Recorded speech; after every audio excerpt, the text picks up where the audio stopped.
অনেকের কাছে একটা স্বপ্ন, অনেকের একটা আকাঙ্ক্ষা থাকে একটা রাত এখানে কাটানো। সাজেক মানে এক অন্যরকম ঘোর লাগানো মাদকতা। আর আপনার হাতে যদি মাত্র 2000 টাকা থাকে, চাইলে ঘুরে আসতে পারেন মেঘারাজ্য সাজেক ভ্যালি থেকে। মাত্র 2000 টাকা সাজেকের অনুভূতি কি ভাই? 3 পর্যন্ত ঠিক ছিল এটা। 2000 টাকা সাজেকের ভ্রমণ কেমন ছিল আপনার কাছে? জোস, it is a great experience. আমাদের মধ্যে একজন ভদ্রলোক খুঁজে পাইছি, বড় ভাই, যিনি ফুল ভ্যান পরে আছে। এখন কয়টা বাজে তুমি ভিডিও করতেছো? এটা 6টার ভিডিও একটা কথা করতেছি। হ্যালো গাইস, আসসালামু আলাইকুম। উদ্মি সরফরাজ আহমেদ হৃদয়। আশা করি আপনারা সবাই ভালো আছেন এবং আমিও আপনাদের আলহামদুলিল্লাহ ভালো আছি। তো আজকে আমি আপনাদেরকে মাত্র 2000 টাকায় সাজেক ভ্রমণের প্রথম অভিজ্ঞতা আপনাদের কাছে শেয়ার করব। প্রথম অভিজ্ঞতাতে কেন বলছি, এটা হচ্ছে আমার ফার্স্ট সাজেক ভ্রমণ। এর আগে কখনো যাওয়া হয় নাই, আজকে ফার্স্ট সাজেক ভ্রমণ যাচ্ছি। আমি আছি যে এখন অক্সিজেন মোড়ে, আর আমাদের গাড়ি হচ্ছে শান্তি পরিবহন। তো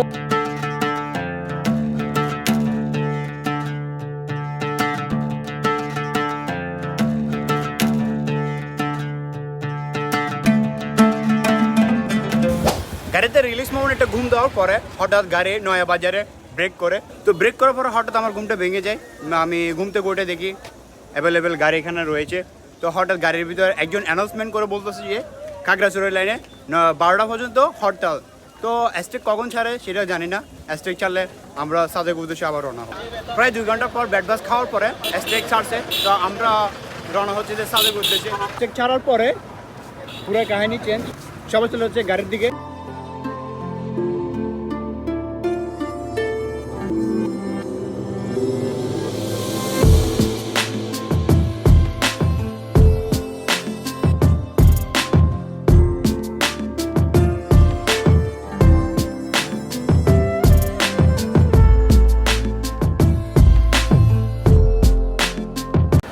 নয়াবাজার থেকে 2 ঘন্টার পথ জার্নি করার পরে আমরা আসি খাগড়াছড়ি কলেজ রোড। আর আমাদের গাড়ির পার্কিং এই জায়গায় করছে।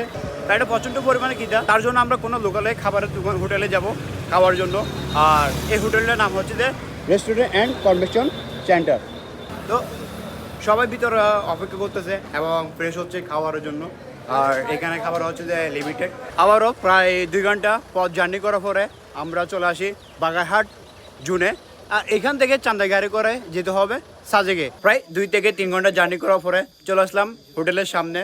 তো এখন চেকিং করার পালা, চেকিং করে ঢুকতে হবে আমাদের হোটেলে। তো চেকিং করার পরে একটা ভালো একটা ব্যাড বাস খাইলাম। সেটা হচ্ছে যে আমার ব্যাড লাগছিল। আর আমার মেম্বার ছিল 3 থেকে 4 জন। আমরা প্ল্যানিং করছিলাম 5 জন একই রুমে থাকবো। দুর্ভাগ্যবশত একজন এক এক রুমে পড়ে গেছে, তাই কারোর সাথে কোনো খোঁজ খবর কোনো কিছু ছিল না। তো আমি ভিডিওটা কন্টিনিউ এখন করতে কয়টা পারি। বাজে? কয়টা বাজে তুমি ভিডিও করতেছো? এটা 6টার ভিডিও একটা কথা করতেছি। 6টার ভিডিও একটা বাজে করে। হ্যাঁ, চেকিং এর ভিডিও 2টা কথা করতেছি। আমার যে টিম মেম্বারটা ছিল ওরা চলে গেছে আশেপাশে ঘোরার জন্য। আর বর্তমান এখন এলাকায় পুরো অন্ধকার, কোনো কিছু দেখা যাচ্ছে না। তো অনেকে ক্লান্ত, তাই রেস্ট নিচ্ছে এবং রিলিজ মোমেন্টে ঘুম দিচ্ছে। আমরা চাবো যে ওদের কোনো ডিস্টার্ব না করি। যদি আমরা ডিস্টার্ব করি তাহলে ওরা ঘুমাইতে পারবে না, আর সকালবেলা ট্যুরটাও কমপ্লিট করতে পারবে না। রাত বাজে 9টা, পেটে প্রচণ্ড পরিমাণে খিদে লাগছে। তার মধ্যে খাওয়া দাওয়া শেষ করতে হবে। তো আমাদের সাথে প্রচুর পরিমাণ মানুষ আছে, প্রায় 80 থেকে 90 জনের মতো মানুষ। তো এগুলো খাওয়া দাওয়া শেষ করতে করতে প্রায় রাতের 10টা থেকে 10:30 এরকম বাজবে। তো খাওয়ার জন্য আমরা চলে আসতেছি এই রেস্টুরেন্টটাতে। খাবারের মেনুটা কি তাও দেখাবো, তো দেখতে থাকুন। Cinematic footage, let's enjoy some cinematic footage.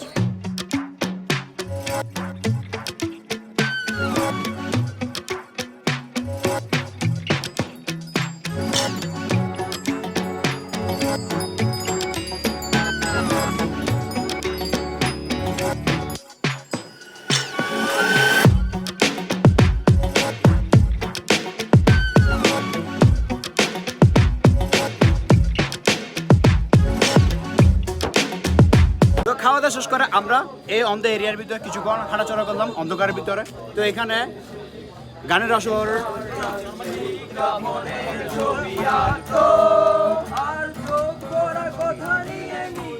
তো এখানে গানের আসরে সবাই এনজয় করতেছে। আমি এনজয় করতে পারবো না, কারণ আমার শরীর পুরোই ক্লান্ত। আমাদের অবশ্যই ঘুমাইতে হবে। তো আপনাদের সাথে আমার দেখা হচ্ছে নেক্সট সকালবেলা। মাত্র 2000 টাকা সাজেকের অনুভূতি কি ভাই? 3 পর্যন্ত ঠিক ছিল এটা। এরপরে ঠিক ছিল না। এরপরে গাড়ির অনুভূতিটা কি ছিল একটু বলেন। গাড়ি চাঁদা গাড়ি বলতে পারে যে এটা কি জানে ইট টানা দেয় ওগুলো নিয়ে আসছে। ভাইয়া, মাত্র 2000 টাকা সাজেকের ভ্রমণ কেমন ছিল আপনার কাছে? জোস, it is a great experience. তাহলে করা কন্টেন্ট হবে ভাইয়া। প্রচুর। ক্লাস লাইটটা আর ভাইয়ার চ্যানেল মেনশন করে দেব আমার ডেসক্রিপশনে। হাসনাত ইউনিভার্স আসলে ওই ভাইয়া লিঙ্ক দেওয়াতে আমরা এখানে সাথে আসতে পারছি। আচ্ছা, থ্যাংক ইউ ভাই। ভাই সবচেয়ে বেশি মজা হয়েছে কখন বলতে পারেন? যখন চাঁদের ঘাড়ে বগে আমাদেরকে উড়েছিল, জায়গায় জয়েন্টে পয়েন্টে ব্যথা ছিল, আর খাবার যা 2000 টাকা আসলে কিন্তু সাথে আচ্ছা ভাই, কিছু বলতে চাই আমি আপনাদের মধ্যে একজন ভদ্রলোক খুঁজে পাইছি, ও বড় ভাই, যিনি ফুল প্যান্ট পরে আছে।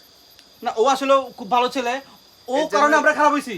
এই জন্য তো আমি ভুল ফেলছি ভাই। ও সত্যি ভাই মেন বন্ড দেখেন না, ওর কারণে আমরা এতটুকু ও আমাদের বন্ড বানায়। সবাই তো ঘুম থেকে উঠে গেছে, আমাদের সারপ্রাইজ ভাই এখনো ঘুম থেকে ওঠে নাই। চলেন দেখি কি অবস্থা। এই ওঠেন না ভাই, ওঠেন না, আরো পারছি আরে ওঠেন ভাই, সবাই উঠে গেছে ভাই। কি হইছে তুই বলতেছি? ওঠেন না ভাই, সবাই উঠে গেছে ভাই। কি সকাল হয়ে গেছে? হ্যাঁ, আর তুমি এখনো খবর নাই? আমি সকাল হয়েছে আর অনেক আগে ভাই, সবাই উঠে গেছে ভাই। ভাই ওটা ছবি তুলতে ব্যস্ত। তো হে গাইস, সবাইকে গুড মর্নিং জানাচ্ছি সাজেকে। তো সাজেক এখন নতুন করে ভিউ দেখা হবে। তো অনেকে তো আমাকে রেখে ভালো ভালো ভিউ এনজয় করতেছে। জাস্ট একবার লুক এট দিস ভিউ, ফুল করা রাখতেছে ভাইয়া ওয়েদারে, একদম সেরকম একটা ফুটে যাচ্ছে ভাইয়া। তো দেখতেছেন তো, এক একজন ফটোশ্যুট করতেছে, আরেকজন দাঁড়ায় স্টাইল দিচ্ছে, এইভাবে আর কি। আর হাসনাত তো আমাকে কল দিয়ে পাগল করে বলতেছে। তো রাত্রে তো কোনো কিছু দেখাইতে পারি না, তো ওখান থেকে আসার পর কোনো কিছু এরিয়ার ভিউ কোনো দেখাইতে পারি না, কোনো ওয়েদার কোনো কিছুই ছিল না, পুরো অন্ধকার ছিল। তো অন্ধকার থাকা অবস্থায় আমি আপনাদের কোনো কিছু দেখাইতে পারি না, তার জন্য আমি দুঃখিত। এবং শুরু করবো এখন নতুন করে দিনের ভিউ এনজয় করব। তো দেখতে থাকবো।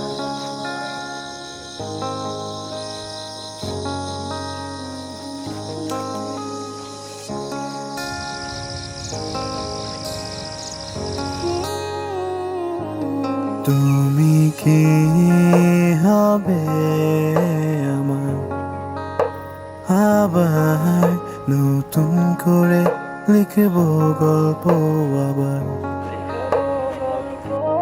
তুমি কি রুম থেকে বের হয়ে ভিউ খোঁজার উদ্দেশ্যে চিপাই চাপায় বের হয়ে গেছি। ওখানে রুম থেকে তেমন কোনো ওয়েদার আর কোনো ধরনের ম্যাক খুঁজে পাচ্ছি না, তাই চলে যাচ্ছি এই পথ ধরে ম্যাক খোঁজার উদ্দেশ্যে। জাস্ট একবার ভিউটা দেখুন, কতটা সৌন্দর্য এবং কতটা খুব ভয়ানক। এই রিসোর্টটা থেকে আমাদের না, এই রিসোর্টটা হচ্ছে যে অন্য এক ওনারের। তো বিনা অনুমতি ছাড়া রিসোর্টে ঢুকে ভিউটা এনজয় করার জন্য। অফ সিজনে এই অবস্থা, আর অন সিজনে কী অবস্থা তাহলে একবার বুঝে দেখুন। উইন্টার সিজনে পুরো করা একটা মাথা নষ্ট ওয়েদার আসে। আর একবার জাস্ট দেখুন, ম্যাগের সাথে সূর্যি মামা উকি দিবেছে, আমরা আসতে না আসতে তো অবশ্যই ম্যাগগুলো চলে যাবে। তো আমরা যাচ্ছি এখন হেলিপ্যাডের দিকে। এখন আছে হালকা একটু উপরে, আর এটা থেকে টপ হিল উপরে হচ্ছে কংলাং পাহাড়। আর আমার পিছিয়ে যে মসজিদটা দেখতেছেন, এটা কোন জায়গার গেস করুন, অথবা আমি বলে দিচ্ছি। এই মসজিদটা হচ্ছে সাজেকের মসজিদ, সবচেয়ে সুন্দর এবং অ্যাট্রাকটিভ অথবা আকর্ষণীয় মসজিদ। আর এই মসজিদের একটু সৌন্দর্য দেখা যাচ্ছে যে সূর্যের তাপের কারণে, অথবা সূর্যের তাপ যখন মসজিদের ওপর ফোকাস করে তখন এটার আসল সৌন্দর্য ফুটে ওঠে। এখন বর্তমানে আমি আছি যে হেলিপ্যাডের একটু সামনে, যেটা হচ্ছে সাজেক 0 পয়েন্টের সাইনবোর্ড। আর উইন্টার সিজন যদি আমি আসি তাহলে এখানে একটা এনটিপি বসাবো ভাইয়া। উইন্টার সিজন যদি আসি আমরা এই সাজেক 0 পয়েন্টের দিকে একটা এনটিপি করবো। হ্যাঁ, সিন্ডিকেট একটা ব্যবসা করতে হবে। তো ভাই অবশ্যই তো বিজনেস করতে হবে। আর্মিতে কোনো মতে নিয়ে না, মারবে। আরে ভাই অনুমতি নিয়ে বুঝে ভাই, লিস্ট নিব আর কি, হ্যাঁ 5 বছরের জন্য লিস্ট নিয়ে নিব। কোটি টাকা দিয়ে লিস্ট নিব একটা। এই তো জনপ্রতি 20 টাকা। এই তো, কারণ যে খরচ নিয়ে আসবো সেই খরচ তো হোটেলে খেয়ে ফেলবে। আমরা আনন্দ করবো থেকে ভাইয়া, শিমুর তো রিসোর্ট নিতে হবে, রিসোর্ট আগুন লাগবে, দুই একটা আগুন লাগবে ভাই। আর এখন আমরা গাড়ি করে রওনা হচ্ছি যে কংলাং পাহাড়ের উদ্দেশ্যে। দেখি কতটুকু বা উঠতে পারি অথবা যেতে পারি। প্রায় নিচে থেকে অনেকক্ষণ ট্রেকিং করলাম, আর ওটা ততটা পসিবল ছিল না। ওখানে কিছুক্ষণ ওয়েট করলাম, অনেকক্ষণ গাড়ি থেকে লিফট চাইলাম, কোনো লিফট পাইলাম না। এক ভাইয়ের মাধ্যমে লিফট পাইলাম হঠাৎ, উনি সাহায্যের মাধ্যমে আমি না ভাই, পাহাড়ের পর্যন্ত আসলাম। এখন শুরু হচ্ছে আসল ট্রেকিং। তো আপনি বুঝতেছেন আমার জন্য পসিবল না, ইম্পসিবল হয়ে যাচ্ছে। প্রায় 1 থেকে 1.5 ঘন্টা ট্রেকিং করার পরে চলে আসলাম কংলা পাহাড়ে একদম শেষ চূড়ায়। আমি তো মনে করছিলাম আমি উঠতে পারবো না, আমি বলছিলাম যে ইম্পসিবলকে আমি পসিবল করে দেখাইছিলাম। তো নেক্সট ভিডিওতে আপনারা তো দেখলেন সীতা পাহাড়ে আমার অবস্থা পুরোই খারাপ ছিল, আমি সীতা পাহাড়ে আর কন্টিনিউ করতে পারি নাই। তো ফুটেজ নিয়েছিল ভাইয়া, ওর ফুটেজ দিয়ে আমি চালাই দিয়েছিলাম ভিডিওটা। একটা কথা বলতে ইচ্ছে করে সবসময়, কোনো কাজ সম্পূর্ণ করলে মনে একটা স্বস্তি ফিল আসে, হ্যাঁ আমি পেরেছি, আমি সফল, এটাই নিজের কাছে বলতে গর্ব হয়। আর একটা কথা আমি আপনাদেরকে ক্লিয়ার কাট বলে দিচ্ছি, অনেকে বলতেছেন আমরা ট্যুর করে বিভিন্ন জায়গায় ঘোরাফেরি কত টাকা খরচ করে কী কাজে আসে যাই। সেম ওয়ে আমার একটা প্রশ্ন আপনাদের কাছে, সেটা হচ্ছে যে আপনারা মদ খান, সিগারেট খান, জুয়া করেন, যেমন আপনাদের এটা একটা বদ অভ্যাস, আমাদের ট্যুরটা হচ্ছে একটা বদ অভ্যাস। আপনাদের কাছে আমার আরেকটি প্রশ্ন রয়ে গেল, আপনারা বলেন কোনটা লাভ আর কোনটা ক্ষতি? আপনাদের যে বাজে অভ্যাসটা ওইটা কি লাভ, না আমাদের ট্যুর দেওয়াটা এটাই কি ক্ষতি? আর কংলার পাহাড় ট্রেকিং করে এবং তার সৌন্দর্য উপভোগ করে আমরা যাচ্ছি এখন রিসোর্টের দিকে, মানে হোটেলের দিকে। ওখান থেকে ফ্রেশ ট্রেশ হয়ে সকালে নাস্তা করব, নাস্তা করার পর ডিসিশন নেব কোথায় যাওয়া যায়। এই পাহাড়ে যারা ঘুরতে আসবেন তাদের কাছে আমার এখন তো অনুরোধ, বিভিন্ন জায়গায় ডাস্টবিন দেওয়া আছে, তারা নির্দিষ্ট স্তরে ময়লা ফেলবেন। কারণ আমরা তো বাঙালি, আমাদেরকে মারলো, কাটলে, ফাইন করলো, আমরা নির্দিষ্ট স্তরে কোনো কারণে ময়লা ফেলি না। আবার অনুরোধ করবো আপনার নির্দিষ্ট স্তরে ময়লা ফেলবেন, পরিবেশ সুন্দর রাখবেন। কারণ পরিবেশ যদি সুন্দর রাখেন তাহলে আপনাকে পরিবেশ এমন এমন সৌন্দর্য উপহার দিবে যা বলার বাহিরে। আমরা এখন আছি লুসাই গ্রামের সামনে, আর এটা হচ্ছে যে লুসাই গ্রাম। আর লুসাই গ্রামে প্রবেশ করতে হলে আপনাকে অবশ্যই টিকিট নিতে হবে। আমরা এখন রাজা হয়ে যাবো, রাজা রাজা রাজা। আর লুসাই গ্রামে ঢুকতে হলে আপনাকে টিকিট নিতে হবে, মানে এন্ট্রি ফি, জনপ্রতি এন্ট্রি ফি হতেছে 30 টাকা। আর আপনি যদি লুসাই গ্রামের অথবা তাদের ট্রেডিশনাল পোশাক যদি পরতে চান তাহলে জনপ্রতি পড়তেছে 100 টাকা করে। তো এখন আমি ট্রেডিশনাল পোশাক পরতেছি না, কারণ আমার কাছে খরচ খুবই কম। আমার ফ্রেন্ড সার্কেল অবশ্যই ট্রেডিশনাল পোশাক পরবে, ওদের পরা মানে আমারই পরা। তো ওরা রেডি হয়ে বের হবে এবং লুসাই গ্রামের ভিতর প্রবেশ করবো। আর লুসাই গ্রামের ভিতর প্রবেশ করার পরে আপনি দেখতে পাবেন এরকম একটা স্ট্যাচু দাঁড়িয়ে আছে, ভয় পাওয়ার কোনো কিছু নেই। আর এমন একটা দোকান রয়েছে যে দোকানে কোনো মানে সদাগর নাই, যা কিছু কিনবেন এই দান বক্সে দান করে যাবেন, মানে ক্যাশ বক্সে দান করে যাবেন। আর তার পাশে রয়েছে একটি ঘর, ঘরের দিকে প্রবেশ করলে আপনি অবশ্যই দেখতে পাবেন কি আর্ট স্ট্যাচু, মানে মানুষের মতো মূর্তি, যা ধান মোড়া করতেছে, শুয়োর পানি খাচ্ছে এবং পাখি দাঁড়িয়ে আছে। অবশ্যই যে কোনো সময় শুয়োর মোরগকে হানা দিবে। আর একটা জিনিস দেখায়, এই যে ঘরের ভিতর প্রবেশ করা যাবে, অবশ্যই প্রবেশ করা যাচ্ছে। কিন্তু ঘরের ভিতর প্রবেশ করার পরে আরও কিছু দেখতে পাচ্ছি, সেটা হচ্ছে যে ট্র্যাডিশনাল, মানে এখন বর্তমানে এই জিনিসগুলো বিলুপ্ত, এর এখানকার সংরক্ষণ করে রাখছে। যা হারিকেনগুলো দেখেন, কোনো এক সময় যদি আসি ওদের থেকে রিকোয়েস্ট অনুযায়ী হারিকেনগুলো আমরা জ্বালাইতে পারবো। আর যারা তো আছে ভাইয়া থেকে ভালো একটা ভিউ দেখা যায়, একদম natural movement, natural feel, just enjoy করবেন। যে ঘুরতেছেন, আমার বাসা ঘুরতেছেন, সাবধানে থাকিন, এখানে উল্টাপাল্টা কিছু হাত দিবেন না। ভাই এ নাম বলে সরে যাবে কই, উল্টাপাল্টা কিছু হাত দিবেন না। জাস্ট ন্যাচারাল সবুজ এবং পাহাড়, তার সাথে রয়েছে মেঘে ঢাকা পুরো আকাশ, একদম সাজেকের করা। লুসাই গ্রামের একদম ভিতরে প্রবেশ করার পরে আপনি দেখতে পাবেন যে ব্যবহৃত ভাষা, সেই ভাষা এখানে লিখে দেওয়া আছে স্বাগতম, আর ওদের ভাষা মনে হচ্ছে সিবাই। তো প্রতিটি গাছে গাছে লিখে দেওয়া আছে এই আর কি। আর এখানে দেখতেছেন তো অলরেডি যুদ্ধ চলতেছে। লুসাই গ্রামের ট্রেডিশনাল পোশাক পরলেই ওদের কাছে আলাদা একটা ভেব চলে আসে, মানে আলাদা একটা এনার্জি চলে আসে, কখন কি করতে পারে ওদের থেকে সাবধান থাকবেন। জাস্ট আমার ফ্রেন্ড সার্কেল দেখুন, আর হাসতে হাসতে দেখুন, সাইনকে দেখুন। আর কি অপরাধ করছিল, অপরাধের কারণে শাস্তি পাচ্ছে এরা আমাদের। যখন বাঙালি লুসাই গ্রামে ঢুকে তখন এই অবস্থা করে। তো কেমন দেখলেন লুসাই গ্রামটা? আমি তেমনটা ঘুরে দেখাইতে পারি নাই।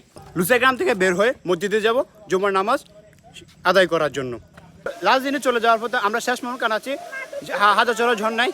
এই হচ্ছে যে হাজারচড়া ঝর্ণায় মাত্র বেশি সময় লাগে না, এখান থেকে প্রায় 5 থেকে 10 মিনিট হেঁটে আসতে, কোনো ট্রেকিং করতে পারে না। পাহাড় খুবই ততটা কোনো খারাপ পথ নয় আর রিস্কিও নয়। তাহলে বুঝতেছেন 2 দিন 1 রাত সাজেক থাকার পরে এবং জার্নি করার পরে শেষে এখানেই ক্লান্তি দূর করতেছি শরীরে। সর্বশেষ ভাইদেরকে ধন্যবাদ জানাতে চাচ্ছি এত সুন্দর করে ট্রিপটা অর্গানাইজ করার জন্য। ট্যুর বাস ট্রাভেল গ্রুপ কেমন ছিল আজকে আমাদের ট্যুর বাস ট্রাভেল গ্রুপ থেকে মাত্র 2000 টাকা দিয়ে 2 দিন 1 রাতের ট্যুরটা। তো ভালো থাকবেন, সুস্থ থাকবেন, নিজের শরীরের যত্ন নেবেন। আর আমার ভিডিওটা দেখার পরে বন্ধু বান্ধবদেরকে মেনশন করে দিবেন এবং ট্যুর দেওয়ার জন্য বন্ধু বান্ধবকে উৎসাহিত করবেন। আল্লাহ হাফেজ।